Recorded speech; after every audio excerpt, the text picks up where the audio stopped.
नमस्कार दोस्तों, कैसे हैं आप लोग। उम्मीद करता हूँ सब बढ़िया होंगे।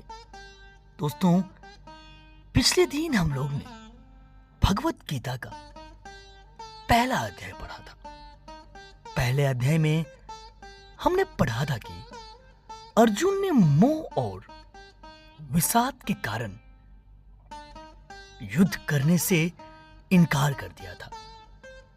आज हम भगवत गीता का दूसरा अध्याय पढ़ेंगे, संख्या योग। भगवान श्री कृष्ण उन्हें गीता का सबसे महत्वपूर्ण ज्ञान देते हैं। कुरुक्षेत्र का मैदान, जहां अर्जुन को मिला आत्मज्ञान।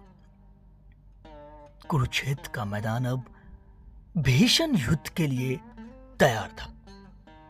पांडवों और कौरवों की सेनाएं अपने हथियार थामे खड़ी थी, परंतु अर्जुन अब भी अपने रथ में बैठे थे। उनका मन युद्ध के विचार से व्याकुल था।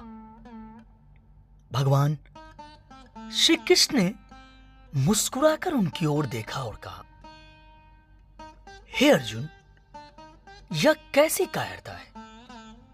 तुम इस तरह क्यों डर रहे हो? अर्जुन ने सिर झुका लिया और कहा, हे माधव, मेरे अपने ही इस युद्ध में मेरे शत्रु बने हुए हैं। मैं अपने ही भाइयों, गुरुओं और संबंधियों को कैसे मारूं?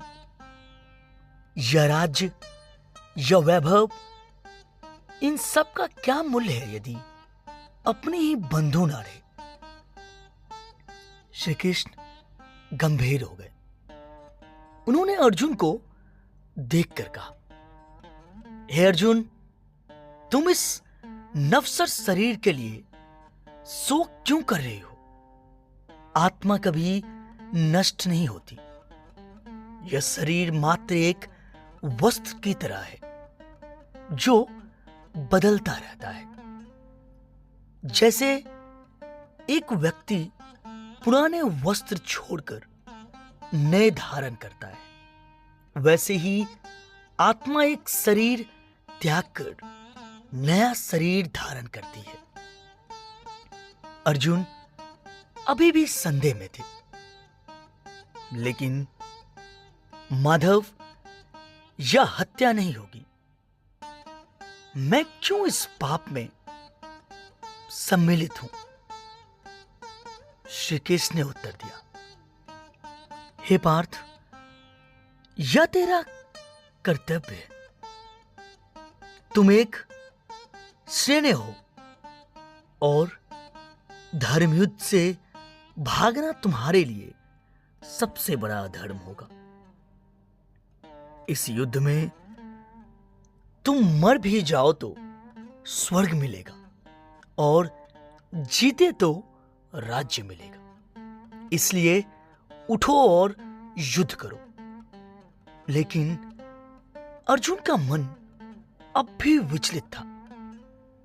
हे केशव, मैं अपने कर्मों के नहीं चाहता कि मेरे कर्मों के कारण मेरे कुल का विनाश हो। श्री कृष्ण मुस्कुराए और बोले, हे अर्जुन, कर्म करो लेकिन फल की चिंता मत करो। तुम्हारा अधिकार केवल कर्म पर है, ना कि उसके परिणाम पर। अच्छे या बुरे फल की चिंता किए बिना अपने कर्म का पालन करो। यही सच्चा कर्मयोग है। अर्जुन ध्यानपूर्वक श्री कृष्ण की बातें सुन रहे थे। श्री कृष्ण ने आगे कहा, हे पार्थ, जो व्यक्ति सुख दुख, मान अपमान, लाभ हानि में समान रहता है, वही स्थिर बुद्धि कहलाता है, जिसे कुछ भी विचलित नहीं कर सकता। वही सच्चा ज्ञानी है। अर्जुन की आंखों में अब आत्मविश्वास लौट आया था। उन्होंने सिर उठाया और श्री कृष्ण ने कहा, हे माधव, आपके वचनों ने मेरा मोह दूर कर दिया। अब मैं युद्ध करने के लिए तैयार हूं। कृपया मुझे मार्ग दिखाएं। श्री कृष्ण ने मुस्कुराते हुए रथ को आगे बढ़ाया। अब अर्जुन का संदेह दूर हो चुका था और वे युद्ध के लिए पूर्ण रूप से तैयार थे। निष्कर्ष, भगवत गीता के अध्याय 2 में श्री कृष्ण ने अर्जुन को आत्मा की अमरता और धर्म का पालन, निष्काम कर्म और अस्थैर्यता का मार्ग ज्ञान दिखाया। यह अध्याय हमें सिखाता है कि हमें अपने कर्तव्य से पीछे नहीं हटना चाहिए और फल की चिंता किए बिना कर्म करते रहना चाहिए।